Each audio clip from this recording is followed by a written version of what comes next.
Guten Tag, ich bin Onassis, which means good afternoon. My name is Onassis, and I'm going to be your tour guide in Germany. Well, today I'm going to explain you some aspects about Germany's history. So first of all, let me check the schedule and also let me check the time. Well, we are on time and we have a very interesting agenda. First of all, I'm going to explain you what was the Cold War. Well, the Cold War was a conflict between two superpowers, US and Soviet Union. It began at the end of the 40s and had its catharsis between 1989 and 1991. While the world started to perceive a unipolar and capitalist era, even when socialism wanted to rule the world. As we know, the Cold War triggered many consequences, but one of the most remarkable was the erection of the Berlin Wall. Well, the Berlin Wall was erected on August 12 of 1961 because people from East Berlin started to cross freely into western part to see their families and escape from the socialist system. So the socialist Easterners decided to build the tremendous and huge construction with the purpose of dividing a whole nation just for an inner conflict between two economical systems. The Soviet Union, in a desperate way, cut every communication with the capitalist side because West Berlin was supported by US and Germans were having a better way of life there. So the socialists cornered their citizens in the east side to avoid more migration because their popularity was in the ground. Now I'm going to introduce you to the socialist structure by telling you some of its most famous leaders and also some of the errors that they commit. First of all, we have Leonid Brezhnev. He was an authoritarian leader who during his government took his country to the cusp of influence and power. But suddenly he started to spend excessive amounts of money, carrying his nation into an unfortunate stage of crisis and turned the Soviet Union into an organization in decline due to corruption, inefficient bureaucracy, and constant indecisive decisions. In the second place, we have Yuri Andropov. He was a politician that supported the anti-crisis and anti-corruption action, but he didn't improve the economy, so the country continued in a severe standstill. He was captivated by the innovative minds of young leaders as Gorbachev. Nevertheless, he was advanced in age and had an incurable kidney disease that affected his health and died rapidly. The last character of this short list is Konstantin Cherenkov. He was very similar to Andropov because he was advanced in age and had a poor health too, so he was unable to rule effectively the nation. But if I'm telling you the history of Germany and also I'm talking about politics, I have to mention Gorbachev and his attempt to rescue socialism because he was a revolutionary leader.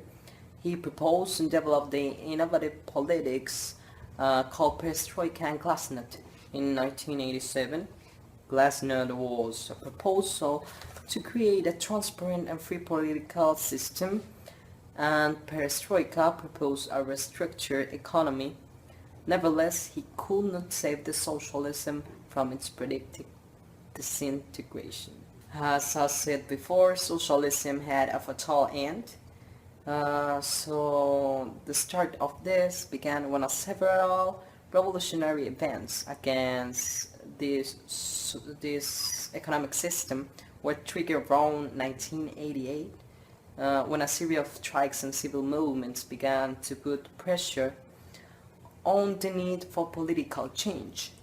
Solidarity, the most important promoting organization of social resistance, gained more and more ground, and in 1989 people achieved, the new elections were made.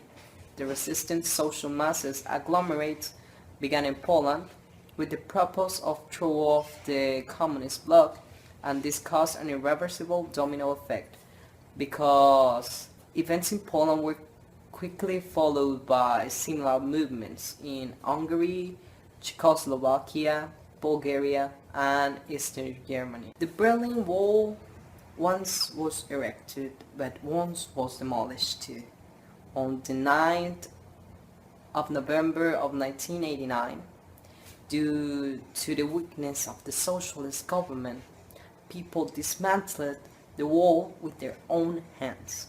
They were anxious of cross from one side to another, from west to east, from east to west.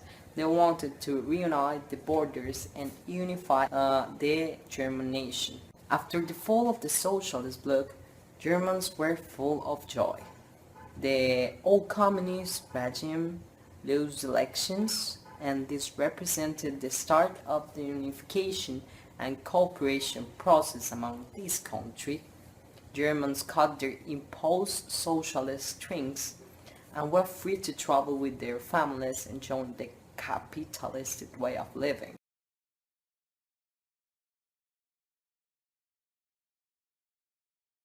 This period of time is really interesting because represented silent war between two powerful nations. The most affected one was Germany, with its socialist part supported by Soviet Union. But why this occurred? Well, my own theory is that its leaders didn't take the right decisions, and also the ideals of the economic model that was used as its motto was not as fructiferous as the capitalist one. I also think that this war could have lasted more time if Andropov or even Cherenkov didn't die so quickly, because despite their ages they were conscious of crisis, they were interested on new politics and curious of young leaders, as Gorbachev, who was the key to the end with the battle of the Cold War, due his intelligence and charisma.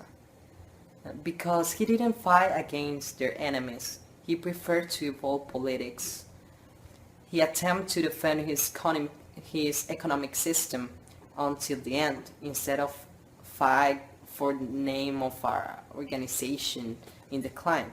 In a few words, he helped to appease Germany by letting everyone to choose the system that they preferred. Thank you for choosing Tech Millennial Travel Agency. It was a pleasure to introduce you to the history of Germany and also showed you some of the most important places of this nation. Drop it.